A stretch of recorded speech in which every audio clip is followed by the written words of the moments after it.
Welcome to our astonishing agents and investors from across the country. Today is Thursday, July 18th, 2024. And this is All the Leads Mastermind podcast number 488. We are fresh back from our summit last week where we put together a lot of ideas, programs, and upgrades for y'all.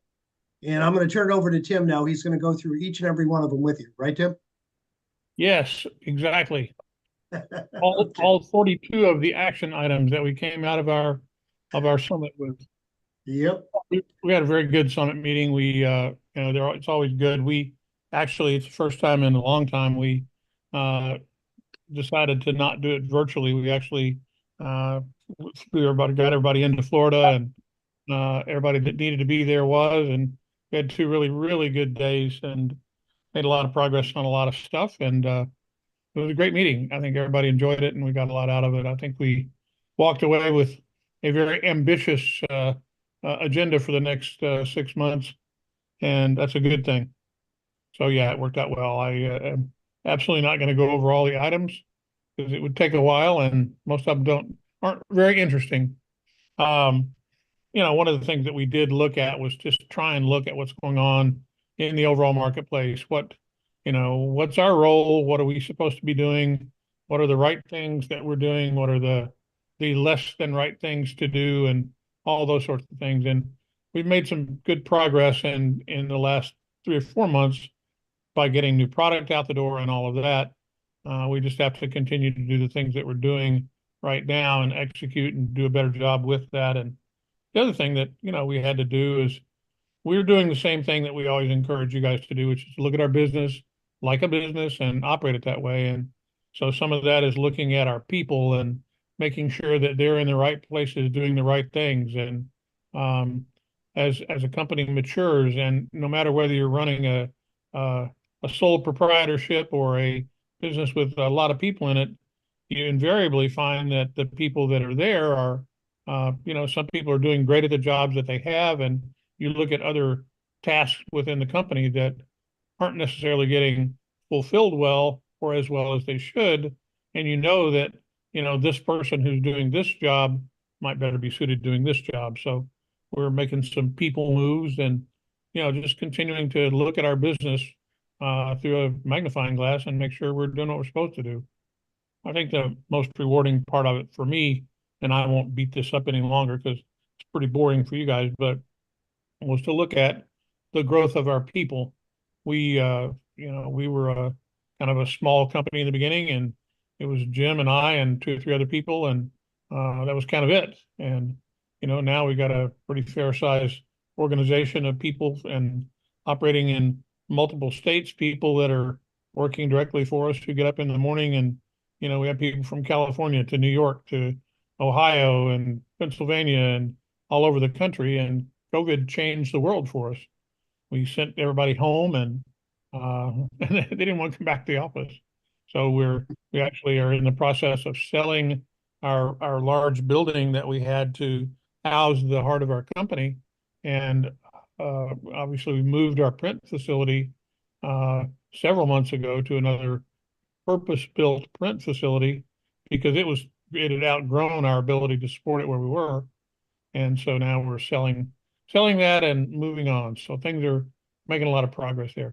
Hey, I want to talk about this today, that the call and kind of what we need to be doing and all of that sort of stuff that we need to do here on this call. Most importantly, I want you to, this needs to be a participation call, and we always get good participation. It's usually more towards the end. I want everybody to, if you would, look at your screen if you're online and look down there to see the thing that says raise hand. And you need to be clicking on that and talking to us a little bit. We want to hear from you. And well, there we go. That's great. I see one.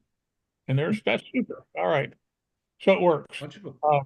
It's important that you realize that, and we want to hear from you, and we want to talk to you and make this your call. So it's important that we do that, and we want to hear from you. We want to hear about your wins, your losses, your questions, observations about what's going on in the marketplace. How's the weather? This just needs to be a call where we're all talking. last thing you want to do is sit and listen to me talk for an hour. And Jim can certainly vouch for that. They don't want to do that. We got enough of that the last 2 weeks. So I see a hand up in the air, and it's Adir. I'm going to ask you to unmute. Oh, hello. I wasn't Hey there. prepared. How are you? Okay, yes, how you doing? I'm doing fine. Do you have a question or anything like that? No, actually, no, it's my first time that I mean, I've seen your emails and everything in marketing. I'm a real estate wholesaler, investor, broker, commercial, residential in South Florida, mainly in Miami. And I kind of trying to get updated of what's going on here. Mostly I'm trying to see, I'll be happy if you can, discuss a little bit marketing and phone solutions and how to reach people, because you know how it is. The biggest challenge I'm facing right now is getting people on the phone. Yeah. I mean, so I'm very curious to see what kind of ideas you have for marketing that is efficient, and what's the best ways to get the data and process it to get more deals done. This your first time on this call? Yes. Okay. And are you familiar with our company and what we do? I've seen a little bit of marketing, but not really, not deeply. Okay. Well, we'll certainly touch on those things, and that's great. We'll touch on all of those. That's really, you're kind of at the heart of what the call is about and what we do as a company. We obviously provide leads. That's what we're about. We're a lead gen company. We also don't just provide the leads, but we provide a complete marketing system. And so the problems that you're challenged with right now, getting people on the phone, are the same problems everybody else in the country has. And so that's what we're here to solve, and we'll help you with that as we go on this call. And that's a great way to kind of roll into where we are. Sometimes we lose track of the basics, and I'll touch briefly on that, and then I'm going to ask Jim and Lean and Steve to talk a little bit about that. And if Bruce joins us, and Jody is also on the call today, and Jody, I'm going to also talk with you about this and talk about what we're doing with appointments today and all that sort of stuff. So we'll go from there. And Paul, you've got your hand up. I'll always take your questions. Unmute yourself there, bud. Go ahead. My question is pretty basic. My coaching group, uh, they suggested that I look into your company in regard to probate leads in my area. Um, Expireds and canceleds are pretty much non-existent in the Seattle King County market. Our inventory is always has been and currently is at historic lows. So trying to chase expireds and cancels and for sale by owners for that matter is fruitless. Some people are having some success, limited, working with probates, and your company is one of the companies that a couple of people in my coaching group have uh, begun to work with. So that's why I'm here to find out what the availability is of probates in my market, in the Seattle King County market, and what the cost is per month, and what the subscription is, and what my commitment would have to be. Okay. Well, we'll certainly let you talk with one of our reps, and they handle all of that. This is not a sales call, and so we don't go over pricing and that structure here, but certainly we cover every county in the country, and definitely we cover your county. It's a county that, we started early on. One of our earliest subscribers was from your marketplace, and it's an interesting market. I think there are two subject matter things that you should be concerned with here. One of them is obviously probate. The other is divorce. Yes, I was going to mention that I failed to mention that that's another one that I'm very Yeah. interested in, and also finding out whether or not your company covers, notice of trustee, and or bank foreclosure. I mean, I'm not really that interested in bank foreclosures because that's too far down the line, and I have no experience with REOs, but perhaps notice of trustee where you can still get in the game early enough to where it's not such a hassle. So we So have both a probate a set of probate product and divorce, as well as a pre-probate product, where instead of waiting for it to go to court, we literally start with notice of death, and then we do all of the necessary data to do the skip trace of the heirs and to determine if in fact there is property in the estate and all that. So we have all of that, and we'll cover all that, and I'll kind of talk about that in general, and we'll talk about it more from a systems approach. And Paul, have you filled out any forms or anything else on our? So do we have your info? We do, Tim. I already Oh. checked. You're in there, Oh. Paul. Oh, okay. I didn't even know. I just got an email. I didn't even know how I You're really you're got a, it. you're Okay. a, we actually have two Paul Cantus. You're the 206 area code, correct? I'm the 206. Okay, we got you. Yeah, we'll reach out to you right after the call. I really appreciate that. Yeah, thank you. If somebody could just call me, we'll set up something, whatever you guys want. That's great. Yeah, stick around right after the call, and we'll do that. In the meantime, kind of Thank you. around and we'll answer some of your questions, okay? Thank you. Yeah, thank you. All right, good enough. Thank you very much. Again, good things to start about. We often forget on this call to kind of look at the basics and, what is it that we're doing here? Because we often kind of jump off on a tangent and don't talk about the very basic things that we do as a company. And so that's kind of part of it. I see Bruce has finally shown up. Welcome, Bruce. Wave your hand. Thank you. Thank you. Appreciate it. Glad to be here. Good enough. Good So- enough. You are better than good enough, Bruce. You're fantastic. We can all breathe. Thanks, Steve. I appreciate that. That's a good enough response. Tim's was lacking. Yeah. Oh, you're wonderful, Bruce. Do you feel better now? Great. Yeah. Super. Anyway, so let's talk a little bit about, what's going on in the market. And that's a great jumping off point. Today it is getting harder and harder and harder and harder to get the phone answered. And, the reasons for that are pretty straightforward. The phone companies are doing a better and better job of trying to flag anything as spam they can possibly flag, so that your phone doesn't become something you want to throw through the window every day. And they do a pretty good job of it. At least my phone company does. And I get my best friend in the world's name is Spam Likely, and Spam Likely get it wrong really, really well. And I get calls from him all day long, and he's just my best pal. And they've done a really good job of doing that. And the way they do it, obviously, is that they're tracking repetitive phone calls. And if you're making the same phone calls to the same group of people, to the same carriers all the time, phone numbers are going to get flagged out as spam. That's just the way it works. And if that happens, the chances are pretty good, since 80-something% of all phone calls that are connected today in the United States are mobile calls. They're the ones that are doing the best job of flagging those calls out. And you're just not getting anybody to answer the phone. If it says spam, they're not going to answer. So you got to be better about doing that. And certainly the more tried and true and traditional ways of marketing are what are making people, you're having to resort to other ways to make things work. And certainly one of those is where we started with the very basics, which is mail.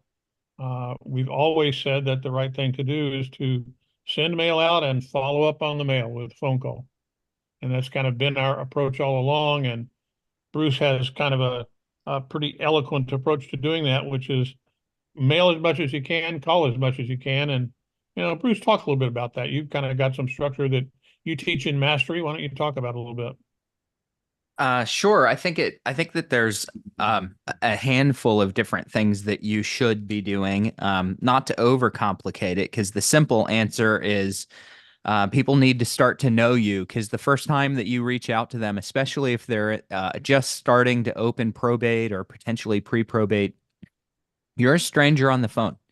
And I like to say that they don't know what they don't know, and they don't know that they're supposed to know it. And so the first engagement that you have with folks, many times they're not going to receive that call with open arms. Now, that's not to say that they're rude. Those of you that are a little bit timid and afraid to be on the phone, I'm not saying that people are just out there cussing you out and calling you an ambulance chaser. Most everyone is going to act receptive, but they're still going to be resistant. Why? Because they don't know you. So getting in front of them with mail, getting in front of them, giving them an opportunity to visit a website, visit content that you've posted online, sort of presenting yourself as that professional is going to help. Bottom line is all I want to do early in the process is identify that I have the right person, what their involvement is with the estate, and if they've decided what they're going to do with real estate yet. Now, there's some other things that you guys can add into your conversations, but those are kind of the three most important things. Everyone that says, we don't know, or it's too early to tell, believe them. I believe them. I hear that all the time. Yeah, it's too early to tell. I don't know what we're going to do with the house yet. What's that tell me? It tells me they have a house, and it tells me that they probably just don't want to make a decision for the rest of the family. Okay, so I'm counting those folks as sellers. At that point, I move them into more of a warm mail and email sequence if I can get an email from them. So warm mail and email sequence. Up until that point, I'm going to be cold mailing to them because I want to be familiar when they finally do answer the phone. I'd much rather them say, "Oh yeah, we've gotten your letters before. We don't need anything yet." That's an okay response. And I'd much rather have that than, "Who are you? I don't know what you're talking about." Okay, so that's why I like to get in front of them with mail. If they're not responding to mail, tell them what to do. Not everybody's ready to work with you on day one. Remember that. If they're not answering the phone, that's fine. It's normal. If they're not calling you back from your mail on day one, that's fine. It's normal, but at least tell them what to do. And what are some of those things that they can do? They can go to your website. They can save your letter. I'll go so far in my letters at the bottom of it and say, hey, if you're not ready to have a conversation yet, put a blue rubber band around this and put it in your junk drawer. Call me when you are ready. And I've had people that have called and said, hey, I put a rubber band around your letter and I'm ready to talk now. And this is 3-4 months in. But they're going to need to see you multiple different ways so that while they're kind of building up and getting more prepared emotionally and physically to sell a house, you want to be the person that they know the most. And that's the ultimate goal. You do that in the phone. Some of you might do that with door knocking. It's no problem going to the door knocking, dropping things off. You definitely do that through the mail. And I also want you guys creating content online so that when they secretly shop you and secretly stalk you, you're building credibility. Countless times, countless times, I've had people that have told me, no, I don't need what you're offering on the phone. And then 5 minutes later, and I get a call back. Hey, I went and looked at you online. I actually do need to sell the house. I just didn't know you when you called. It looks like you have a pretty good business. What can you do for me? And I say countless times, I'm thinking of 2 or 3 specific examples there, but I've had scenarios like that play out over the years with people that turned me down, and within a day or two, they call me back, and it's because they went and looked me up online. So if they go look you up online and all they see is a mugshot or all they see is that you help first-time home buyers, you're going to have a problem because they might really need something, but you're a stranger on the phone, so they're not playing along the first time. So I want you guys to have some good online credibility and presence in addition to those calls and mail.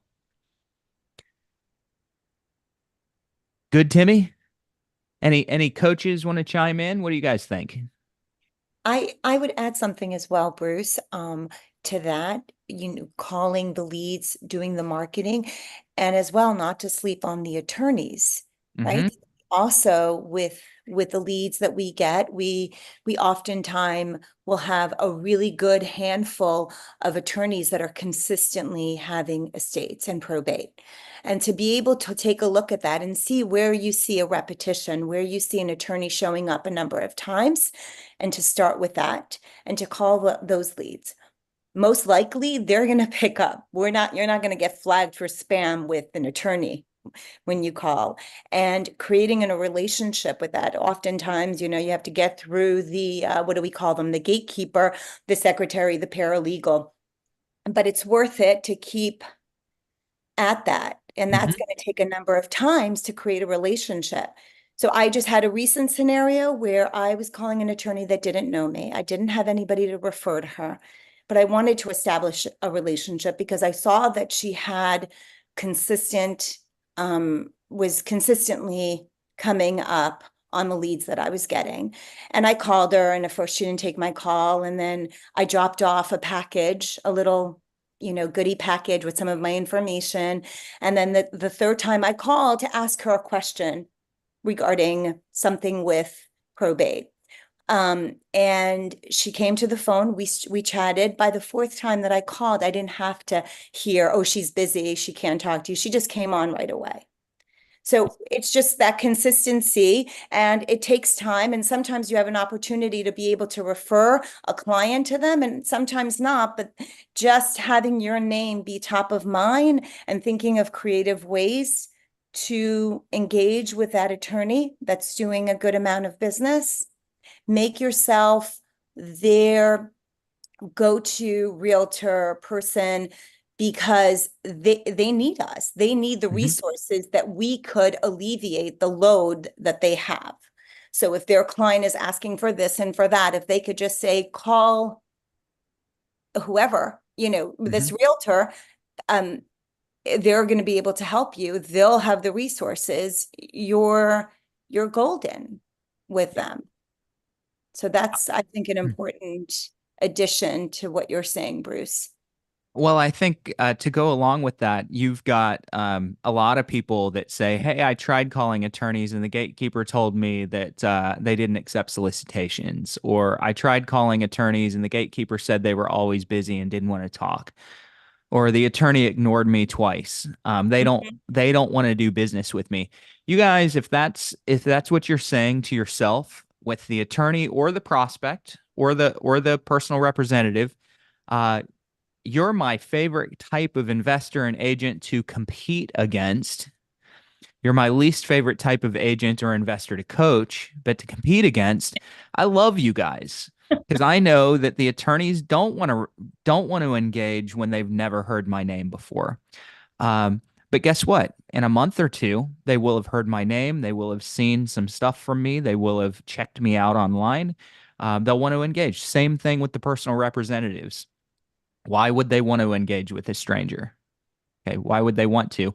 You're not going to be a stranger for long if you just push through that initial bit of resistance. And I would say, Bruce, and to add to that is bring something of value to them. So even to the gatekeeper, something of value. I can offer services that will help your clients, whatever that is, that short elevator pitch of where you could bring value. Yep. Absolutely. Yeah. Big time. Okay. And we again, it's like I say the same thing I said earlier. We don't get back to the basics as often as we should.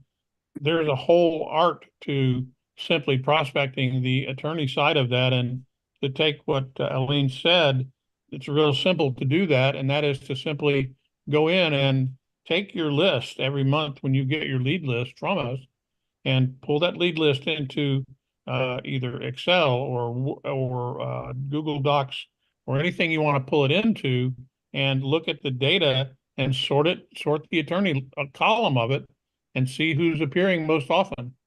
That's Actually, simple. Tim, if you double click on the word attorney at the top of the list, it populates all the names in order, right? And you could see right away, right in our CRM, how many times a particular attorney is showing up. Absolutely. It's right there in the CRM. I mean, not to boost it, but all the leads has, hands down, I've been with you for a very long time. It hands down has the best CRM. Many times you just get like a laundry list of leads, and it's so hard to decipher where this is in a CRM, and it's so neat packaged. So you just double click on the attorney and it populates. Cool. Yep. That's all. If you see somebody month after month, you see one or more attorneys that are showing up, and they are consistently the attorney of record for, half a dozen people in your marketplace. That's somebody you want to talk to, and know that that is the or one of the very best referrals that you could get because they're talking to people who already trust them. That referral is critical. And, like Bruce said, they're not gonna, they're not, they know that they know the position that they're in. So you got to do some work to get their attention. But the main thing that you bring to the game for them is you make their life easier.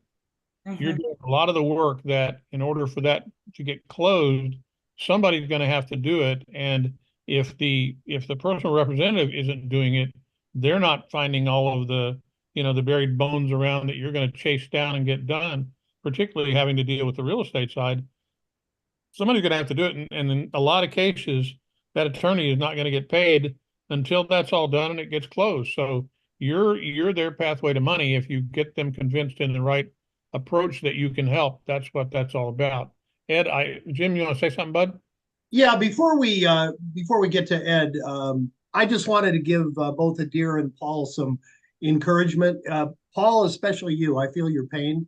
When I had the idea for this company, back when I was selling real estate, I used to make 100 contacts a day, and I could get that done in 5 or 6 hours. By the time I came up with the idea for this company, I was making 100 calls and, FSBOs and expireds, and 4 or 5 of them were answering the phone. And that's gotten progressively worse. Once you become a subscriber, there's a lot of free coaching that'll double dialing, calling after hours. We can kind of teach you how to somewhat get around that and get people to answer the phone.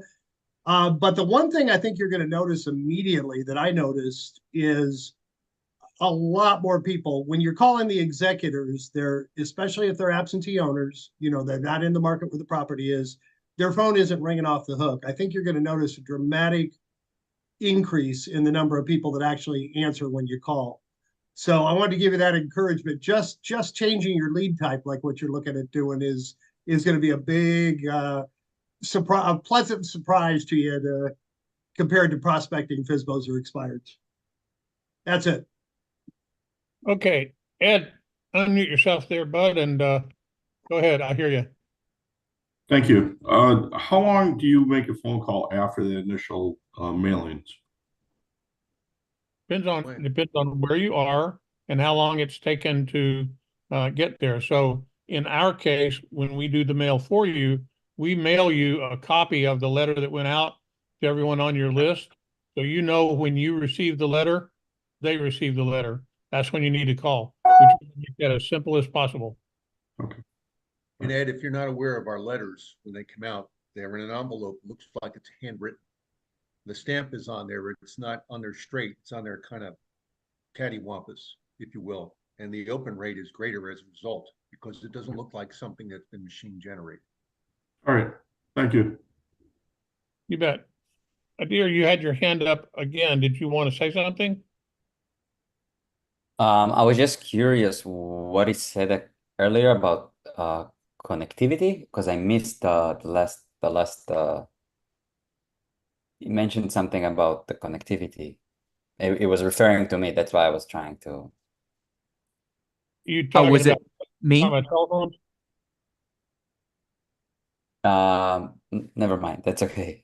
Amir, I think were you replying to what Yes, you were Jim. replying to what I said. I think that you're going to be pleasantly surprised how the percentage of executors that answer the phone compared to FSBOs expired. So right off the bat, you're going to have their phone isn't ringing off the hook. I mean, there might be nobody else. There might be 10 people calling them, but there isn't 100 like FSBOs and expireds. Is that what you meant? I guess so. What is executives exactly? Oh yeah, I forgot. You're day one. Executors are typically the family member who's in charge of the estate. They're the decision maker. They're the guy who signed signed in the bottom and give his email and phone number. Exactly. Yep. Yep. And we give you really, really good information on how to find them. Yeah. Okay. Thank you. And I have a question because I came across a lead this week actually, and it was an interesting one. There were 6 people. There were 16% like each, something like this, and the attorney told me it's in dispute, some sort of a dispute, and they have to deal with this first before you can make an offer. And I thought, wait, maybe I can help them and tell them, hey, why don't you resolve your dispute and sell it to me? Bruce, I know you're got a lot of input on that one, if you would. Yep. So why do you why not just uh get out of the hassle of this and sell the house directly to me? Is that basically what you said? Okay, I think that's basically what it is. All right. Yes, there. So I yeah. muted not to bother you guys, but Yeah, yes. no worries. So basically, you're gonna have a certain percentage of people that just want to get out. Um, is it a insanely high percentage? No. Some people want top dollar. Some people aren't in a bad strapped financial situation. Approximately 67% of houses that go through probate are free and clear. So there's not a mortgage. Those people, because there are not big expenses tied to the house, they can typically afford to wait 3, 4, 5, 6 months before they start selling a house. They can do other things first. It doesn't mean that they're not having to drive over to the property and cut the grass and clean the gutters and fix the leaking sink and things like that. So you're gonna have maybe I'm just guessing 30% of any property that's going through probate is going to be a big hassle. It's going to need repairs, or the family doesn't have the money to cover a mortgage payment. And so that 30%, they're highly motivated to do something really, really quickly. And those are the ones that you can present the cash option to. Why not just let go of this? I can get you closed out in 2 weeks. I'll take everything as is. You won't pay a commission. You get a deal on those. Even if it wasn't completed by the court yet, because I know the court usually takes time. Oh yeah. That doesn't have to be completed by the court. That's a huge misnomer. Huge. In some states, the court wants to have a say on whether the deal is good enough. So let's take California, for example. If it's in limited authority, the court might want to say, you have to show us your offer and we have to approve the offer. Okay. Other areas, the court doesn't have any involvement in what kind of deal you sign. Yeah, I So, think that's how it is here in Florida, no? yeah, no, they shouldn't. Generally speaking, the court in Florida is not going to want to have oversight and approve every deal that comes across. So the My family question was should be able to just sell the property as long as they have their approval from the court to make those decisions. exactly, that was the next question, like Yeah. the approval, they actually have the title.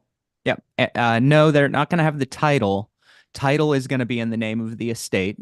So it's going to say a title is going to move from John Doe, the decedent, into the estate of John Doe. And the personal representative or the executor, they're going to get approval from the court to administer the estate. And once they have that approval, it's called letters testamentary, or letters of administration would be another term. And on that letter or on that approval, it says what the executor can and can't do. And in most cases, it says the executor can sell assets, can move money into the estate's bank account, can run ads, can pay debts, things like that. What the executor can't do is give money to the family.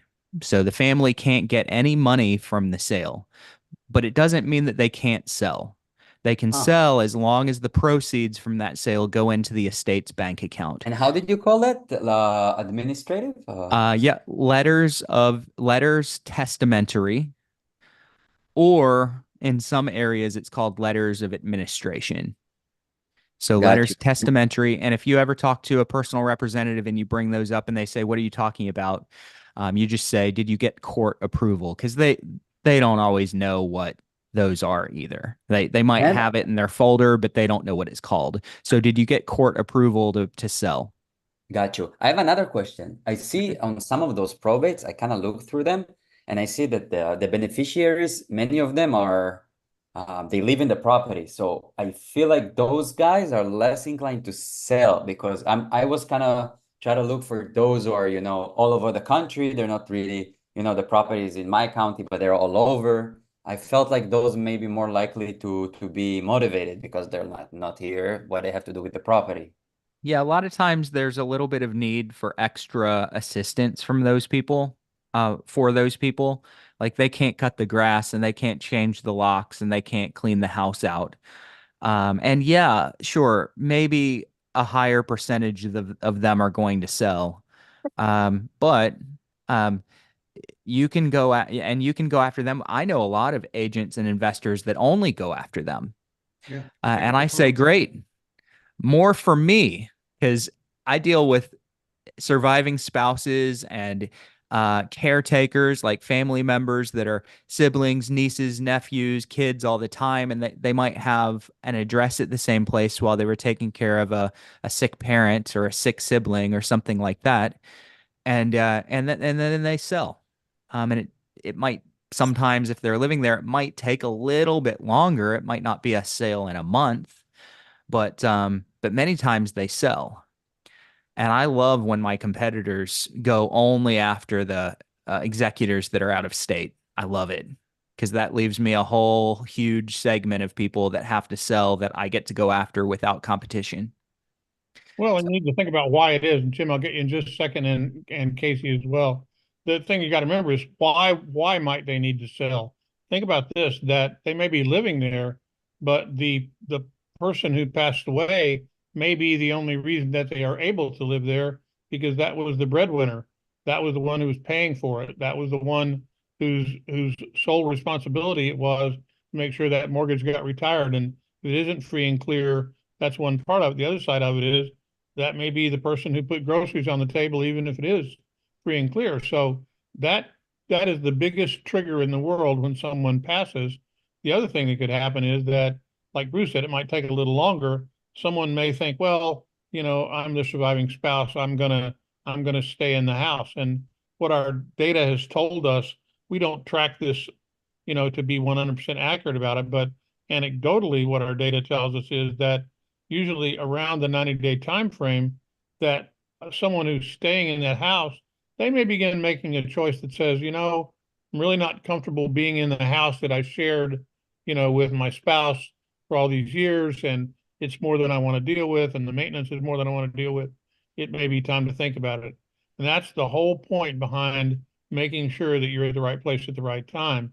That's why letters work really well. And I love Bruce's idea about, put a blue rubber band around it or whatever it was you said, put it in your top drawer, because that way it's sitting there. It's something that, you've got something tangible. When they think about it, who's that guy that I talked to that seemed to understand what I might be going through at this point and could maybe help me potentially get the stuff out of the house and, all that. And that's where you want to plant that seed for yourself in their head. Jimmy, go ahead, bud. Casey, I'll get to you right after this. Yeah, Amir, the specific example you gave, I think I heard you say that there were 6 heirs and they were kind of disputing what they wanted to do. Is that accurate? He's muted again, Jim. That's what he said, Okay, though. he's muted again. That's fine. I just want to tell you real quick. I had I'll tell you by telling you a story. I don't actively, seek business like I used to, but a good friend of mine, we grew up together. His passed away about 10 years ago. His widow called me, had a property she wanted to sell. She said, but it's in terrible shape. My brother he wants top dollar. I want to sell it as quick as possible. First question I asked her is, who's the executor? She said, I am. So I met with her and I got the listing signed. So if you're dealing with the executor, get the listing signed. Property sold in about 5 days.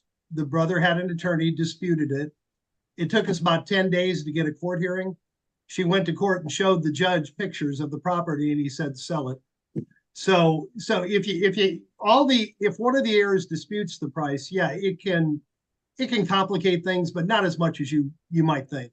If you're dealing with the executor, you're in a good position. Whatever you do, when in doubt, go get the listing signed if they're willing to sign it, because the judge is, even if the judge has to get involved, he's going to be reasonable as to what I could sell for. That's it. Casey, unmute. There you go.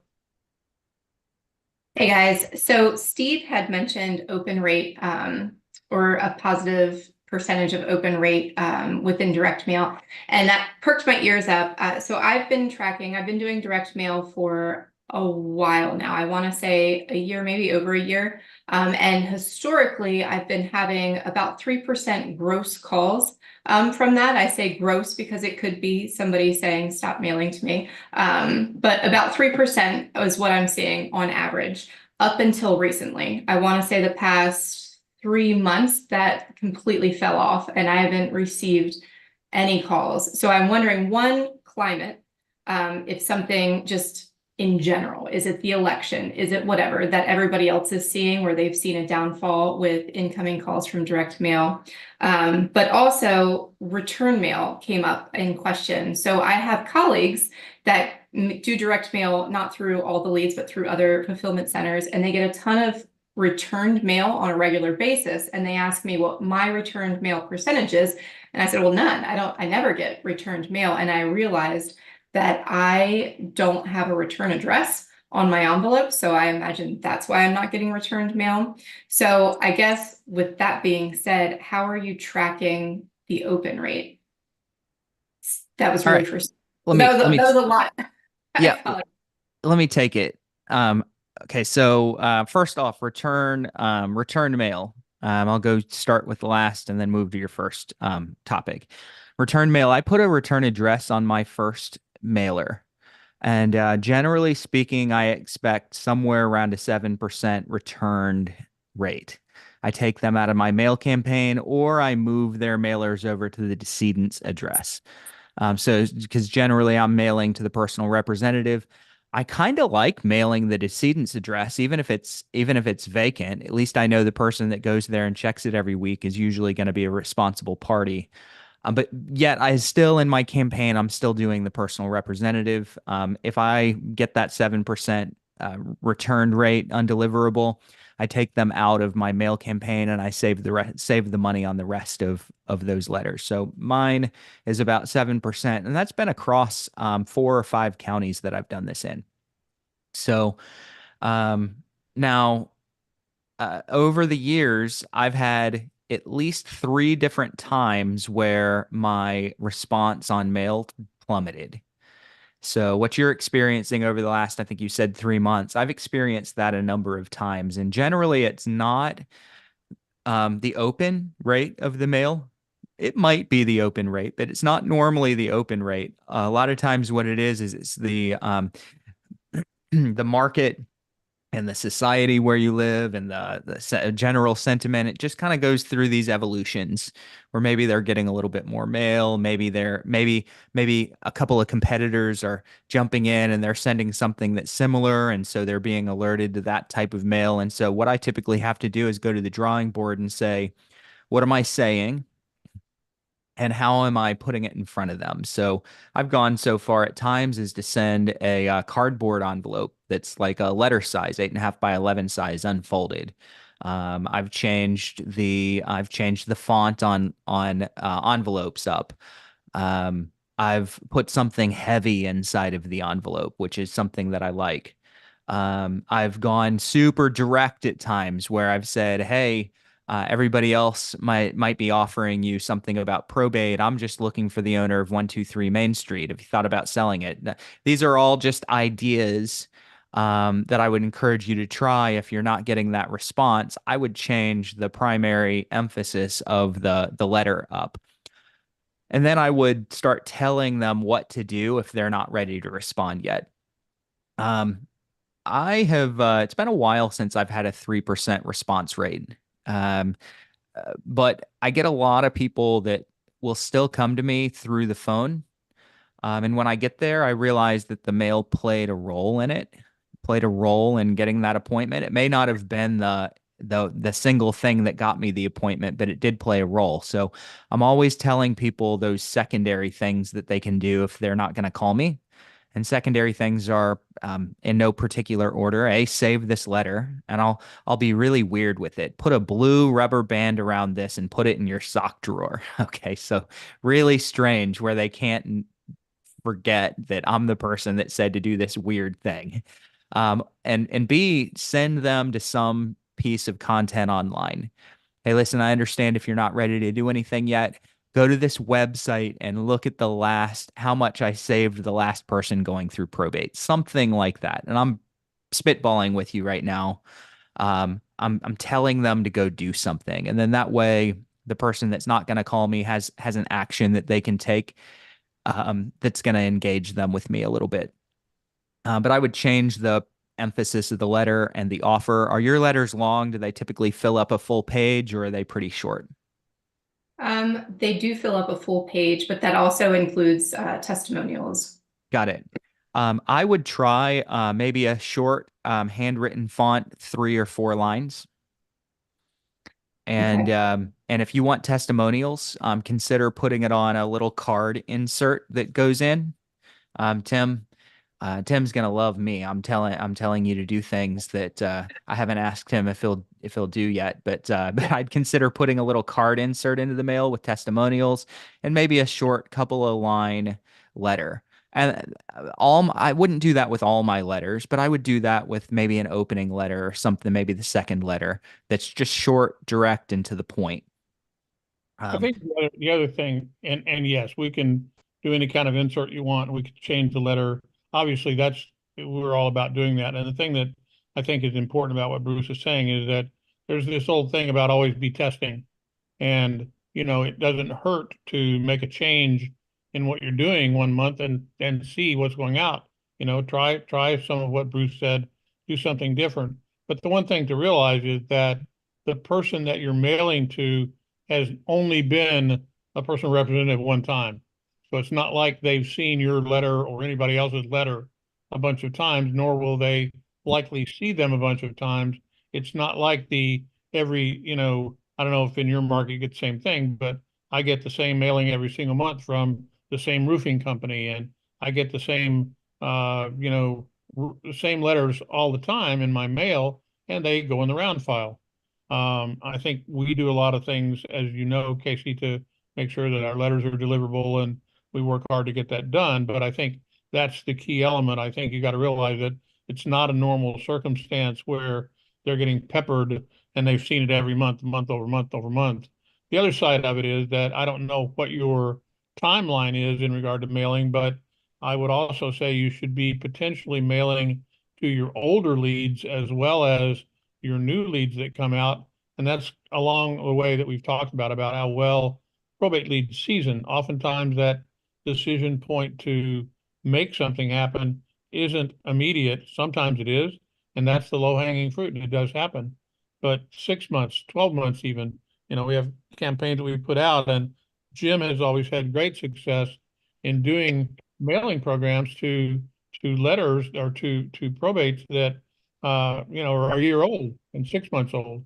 So we put all that stuff together. So anything like that you want to go do, it's always be testing in your market. Last thing I'll say is that in addition to that, we've heard, I think a lot of it depends on where you are and what you're doing. There are seasonal aspects to everybody's business, and you wouldn't think that it necessarily applies to probate, but it seems to. This particular early summer season and vacation time has been one of the stranger times that we've seen for a lot of stuff. I think people had pent up desires to go travel. And so if you just look at what the TSA is telling everyone about air travel and what's going on at the cruise ports and all that, Americans are traveling more right now than they've done in the last decade. So a lot of people just simply aren't around. But probably has as much bearing on it as anything else. A lot of this is just stay the course. It's not something that if it's been working well, nothing major changed to make that not work. Customers aren't getting beat up by a lot more people. And after that first letter you sent out, probably no one else is sending anything to them. And that's the key thing to remember. It's consistency. Yep. Even Bruce would argue with that. I wouldn't argue. You just reminded me of something that I found amusing, and I wouldn't suggest you do this, but there's a We Buy House company in my market, and I've gotten letters once a month from them for years until I've recognized it. I don't open them. About 6 months ago, I got a letter that looked like it was addressed in crayon, and it had an Incredible Hulk sticker on the outside. I thought it was from one of my grandkids, and I opened it. I said, good for you. Gotcha. And the envelope said something like gotcha, or the letter said something like gotcha. So have a little bit of fun with it. If you're going to do a test, maybe do an outrageous one. See if you can do. Yeah. Here's the other thing that I'm going to say about testing, because I've really had to do this where I've seen drops in response on mail multiple times. Generally, when you see that response, sometimes it's simply that it's just kind of a wave. I'm a big believer in that things, just like in the ocean, you have wave patterns, wave sets, where it'll be like 3 to 5 waves that are big, and then all of a sudden there will be a lull. I think it's the same thing. I see business in Durham, North Carolina, and I'll be like, I guess I'm working in Durham now. And then all of a sudden everything shifts to Wake Forest, North Carolina. I guess all my business is here now. I get these waves. And I think sometimes the wave, there's just a lull in response, and then it builds back up. So before you trash an entire campaign that's been working, I might just shelve it for a little bit and say this might be a wave. In the meantime, I'm going to try these 1 or 2 mailers that might be a different type of message or different type of packaging, and test really small. And if they flat out don't work, then shelve them.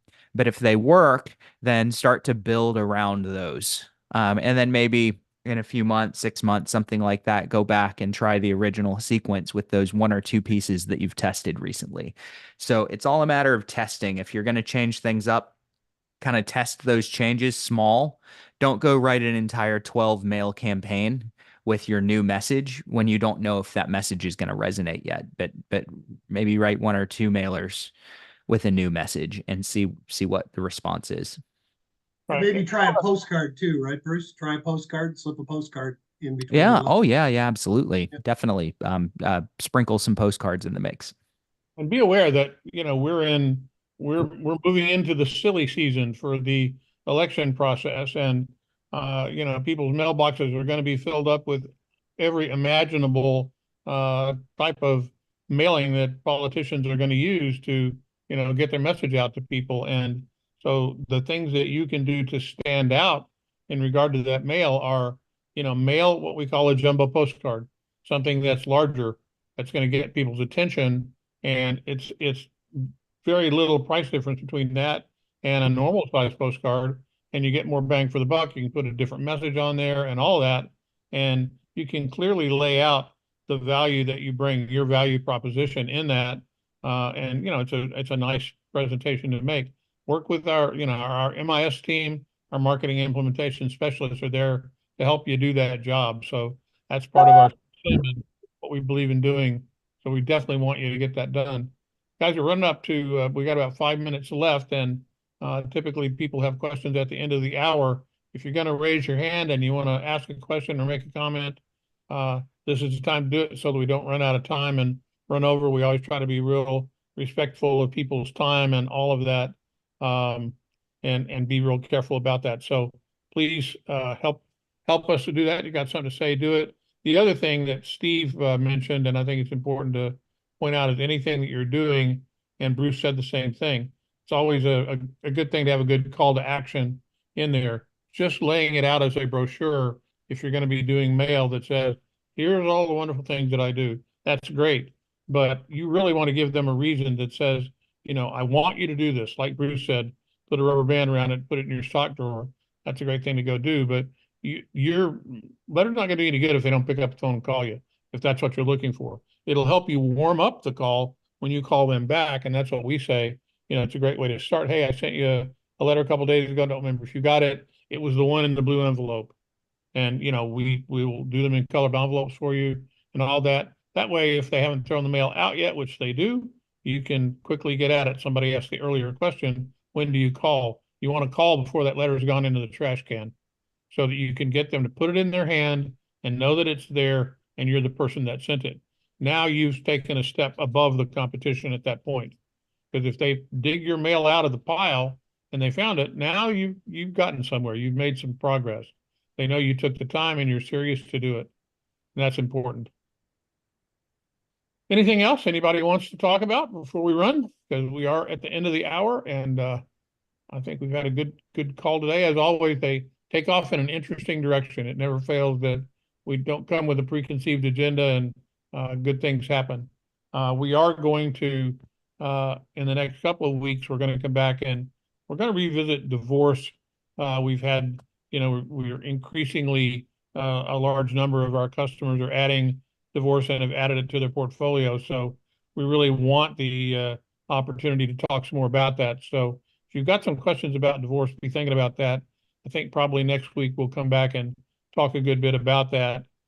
We've had some interesting feedback from people that have, been out there doing this and talking about dealing with divorce attorneys and a lot of things out there. There are a lot of similarities, but there's some differences in terms of working with divorce, and we're here to help you get that done. So think about that a little bit. And Hey, on Tim, that- Michael White said he has a win of the week. Michael, if that's just you're getting the listing, that wouldn't qualify, but it says you also got one. If you do have a recent listing you got, you want to come on real quick and share that, that would qualify for the win of the week. If so, raise your hand. Otherwise, I'm just going to assume that he'll come on after he actually gets it. Anyway, congrats on both deals, Michael. I guess he doesn't want to share right now, or he's not able. Okay, well, we'll get them next week. And again, we pay you for doing it.